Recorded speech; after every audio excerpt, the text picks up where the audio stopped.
A nota do governo americano que mostra que sim, Alexandre de Moraes está na lista, daquela que está em posse nas mãos do secretário Marco Rubio, daqueles que vão ser sancionados com pelo menos cancelamento de visto, a impossibilidade de ingressar nos Estados Unidos e possivelmente, como eu já falei em um vídeo e expliquei para vocês, todas as consequências da lei americana, também ter todos os seus ativos, todos os seus bens que utilizem o sistema financeiro americano SWIFT, o que inclui basicamente todos os bancos brasileiros, e praticamente todos os grandes bancos do Ocidente, e não possam, ter esses ativos, que esses ativos fiquem congelados se permanecerem no banco, ou que o próprio banco perca acesso ao sistema financeiro internacional, que obviamente nenhum banco vai querer, porque quebraria no exato momento, geraria uma corrida de todos os seus correntistas para sacar o dinheiro, porque sem ter acesso a negociações em dólar, sem ter acesso a transações internacionais,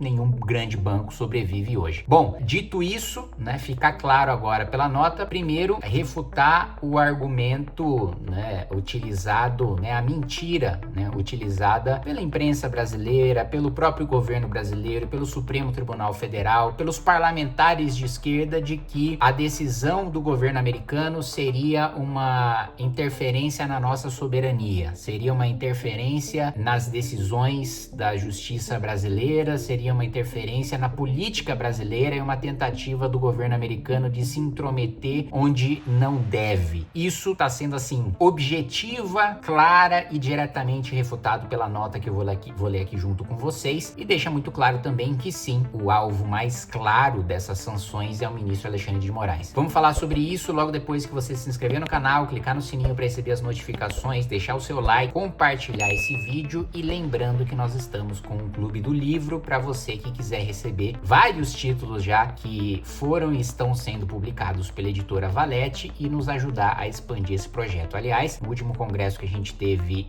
no Rio Grande do Sul, várias pessoas já trouxeram aí o livro do Príncipe, que eu tive o prazer de prefaciar com base no filme Scarface, que é um dos meus filmes preferidos, se não meu filme preferido, e então tem muita gente já comprando, e o nosso próximo congresso deve ser aí em Curitiba, no Paraná. Os dados também eu tenho publicado no meu Instagram, e você também encontra no Instagram do MBL na Estrada. Bom, vamos lá então para a nota do governo americano. Não nos posicionamos quanto à aplicabilidade das várias ordens e demais documentos judiciais que ordenam que a Rumble atue dentro do território brasileiro, o que é uma questão de direito brasileiro. Então, primeiro ponto, o processo, o primeiro processo que leva o governo americano a aplicar legislação de sanção extraterritorial contra o ministro Alexandre de Moraes e outras autoridades brasileiras é especificamente o processo contra o Rumble, que é uma empresa, uma plataforma americana. Então, a primeira afirmação: o governo americano está pouco se lixando se a justiça brasileira censura brasileiros. Eu não ligo! Fala, olha, isso aí é questão de vocês, se a lei de vocês permite isso e a justiça referendou, meu amigo, não é problema nosso. Se é o caso, se não é o caso, a gente nem entrou no mérito desse processo, isso aí é questão de direito brasileiro, a gente não interfere, vocês que se virem. Muito bem. Aí entra no e aí? E aí? Onde é que entram os americanos, então? No entanto, na medida em que esses documentos ordenam que a Rumble realize ações específicas nos Estados Unidos, respeitosamente informamos que tais determinações não são ordens judiciais exequíveis nos Estados Unidos. Segundo o direito internacional consuetudinário, um Estado não pode exercer jurisdição ou aplicar a lei no território de outro Estado sem o consentimento deste. Reformulação, 4ª edição do Direito das Relações Exteriores dos Estados Unidos, seção 432, Instituto Americano de Direito 218. Ver também nota dos relatores. A jurisdição para execução inclui o desempenho de funções governamentais coercitivas. Exemplos incluem a entrega de processos obrigatórios, a condução de investigações policiais ou administrativas, a tomada de depoimentos e declaração de testemunhas e a execução de uma ordem para a produção de documentos. Basicamente, o que o governo americano esclarece é o seguinte: a partir do momento em que, com base em leis brasileiras, a justiça brasileira ordena que o Rumble tome uma providência que implica em o Rumble tomar uma atitude em território americano, aí os Estados Unidos esclarecem uma obviedade do direito internacional. Eu só sou obrigado, enquanto país, a acatar a decisão judicial de outro país se eu assinei um tratado internacional dizendo que para hipóteses X, Y, Z, decisões desse outro país com quem eu tenho um tratado assinado também se aplicam no meu e vice-versa. Ou seja, quando existe um tratado dizendo que, olha, entre os Estados Unidos e o Brasil, outros países, nós concordamos que, na hipótese de crime, por exemplo, de terrorismo, uma decisão da justiça brasileira pode ser executada em território americano contra um americano. E assim como uma decisão da justiça americana pode se aplicar em território brasileiro contra um brasileiro. Não assinamos, diz os Estados Unidos, não assinamos nenhum tratado que permita que vocês sancionem, ou que vocês punam, ou que vocês restringam com base no direito brasileiro o funcionamento de uma empresa americana, de uma rede social americana. Aliás, o contrário, isso os Estados Unidos sequer poderiam assinar um tratado internacional que limitasse o funcionamento de uma rede social americana com base no direito estrangeiro, com base numa lei estrangeira, porque a primeira emenda, ou seja, o direito mais importante da Carta Constitucional, da Lei Fundamental Americana, protege a liberdade de expressão dos americanos. Então, e tratados internacionais estão abaixo das constituições. Tratados internacionais não têm o poder de, a gente chama no direito de pirâmide de Kelsen,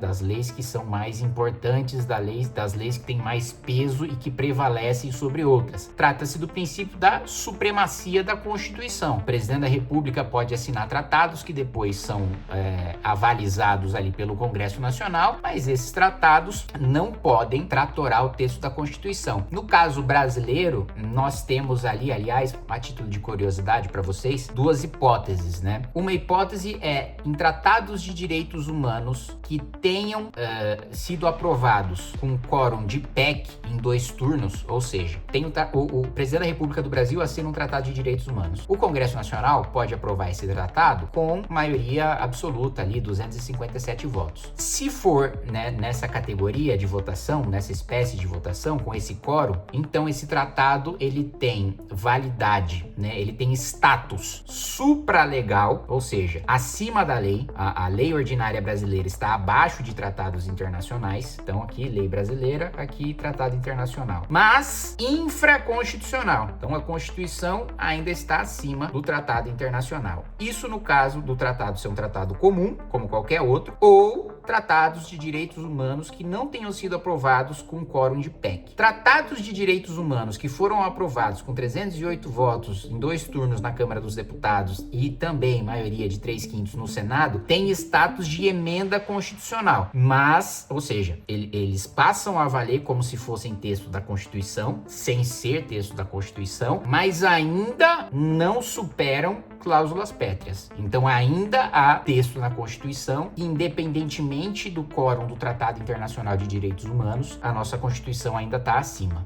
Mas a regra é supralegal, acima da lei, infraconstitucional, abaixo da Constituição. E vamos lá, eles ainda desenvolvem a nota dizendo o seguinte, quando o processo compulsório é entregue, no entanto, o próprio ato de entrega constitui um exercício da soberania de uma nação dentro do território de outra soberania, Ou seja, o que os Estados Unidos estão falando é o seguinte: a partir do momento em que a justiça brasileira manda um processo com base em lei brasileira, sem ter um tratado assinado com o governo americano, ele manda esse processo, intima uma parte do processo nos Estados Unidos, manda, portanto, para os Estados Unidos, para a justiça americana, notificar, tornar ciente, aquela parte da medida que ela precisa tomar. Em território americano, o governo americano diz o seguinte: a partir desse momento, independentemente do conteúdo da decisão, a partir do momento que vocês mandaram uma intimação para os Estados Unidos, vocês já estão ferindo a nossa soberania, porque a gente não deixou vocês enviarem processo para cá. Vocês não mandam aqui, a lei americana manda aqui. Então, primeiro, se a nota do governo americano trata do caso do Rumble, obviamente, um dos ministros que vão ser sancionados é o ministro Alexandre de Moraes, que é o relator, que é quem deu as ordens, principalmente as liminares. Segundo ponto, cai por terra, uma aula de direito dada na nota do governo americano, falando, meu amigo, aqui não tem ninguém mexendo, não tem nenhuma lei americana que eu tô mandando a justiça brasileira cumprir, não. E não tem nenhum cidadão brasileiro que eu tô obrigando a cumprir uma lei americana, não. Aliás, a lei americana se aplica a instituições americanas. Então, mesmo na hora de eu sancionar um brasileiro, a sanção se restringe a empresas e instituições americanas. Então, o seu ministro não pode pisar no território americano, o que é da nossa soberania decidir. O seu ministro não pode ter relação com empresas americanas, o que é da nossa soberania decidir. E o seu ministro não pode ter ativos, ou aliás, o banco que mantém ativos do ministro sancionado não pode ter acesso ao sistema financeiro americano. Então eu estou tomando decisões única e exclusivamente em relação a institutos americanos, a empresas americanas, a cidadãos americanos e ao território americano. Se o ministro quiser deixar o patrimônio dele, né, num banquinho de esquina que não tem acesso ao sistema SWIFT, Banco Brasileiro, Ministro Brasileiro, Sistema Financeiro Brasileiro. Se ele quiser ir para a Europa, território europeu, lei europeia, cidadão brasileiro, nós estamos tomando uma decisão com base numa lei americana que se aplica apenas para quem tem relação com os Estados Unidos. Apenas, né? Com quem tem relação com os Estados Unidos. Se é uma relação Brasil-Brasil, o ministro faz o que quiser da vida dele. Agora, não é culpa nossa que o ministro de vocês tem dinheiro em bancos brasileiros que utilizam o sistema SWIFT. Eu não obrigo vocês a usarem o sistema SWIFT, né? Vocês usam porque vocês não têm outro. Então é isso.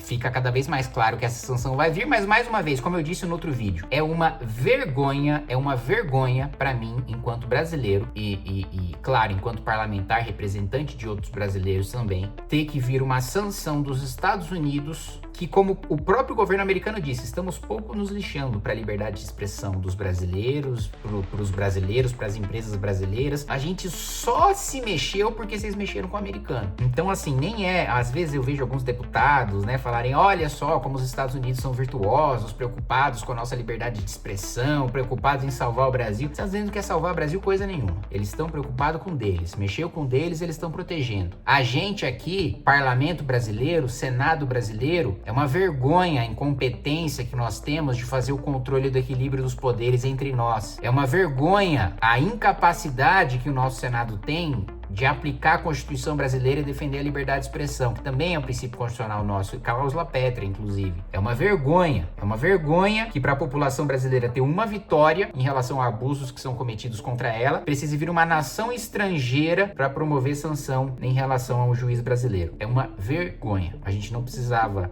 passar por isso. Isso é um vexame internacional. Me sinto envergonhado enquanto brasileiro de ter que passar por isso. Por quê? Porque o nosso Congresso Nacional é omisso, covarde e deixa se tornar refém pelo Supremo Tribunal Federal.